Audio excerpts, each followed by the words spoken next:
Pedro 2:22-25.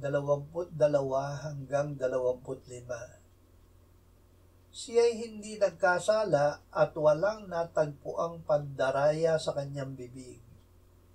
Nang siya'y alipustain, hindi siya gumanti.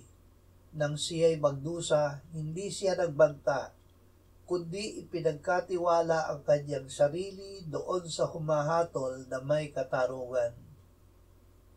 Siya mismo ang nagdala ng ating mga kasalanan sa kanyang katawan sa punong kahoy, upang tayo'y mamatay sa mga kasalanan at mabuhay sa katuwiran. Dahil sa kanyang mga sugat ay gumaling kayo.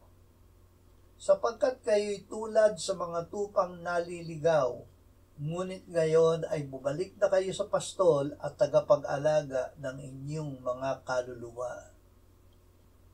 Natupad ang nasusulat. Nasulat ang propesiya ni Isaias mahigit sa 700 taon bago maghirap at mabatay sa krus ang Panginoong Hesukristo. Ang propesiya ni Isaias ay natupad kay Kristo. Si Kristo ay namatay dala sa kanyang katawan ng ating kasalanan upang tayo ay mamatay sa kasalanan.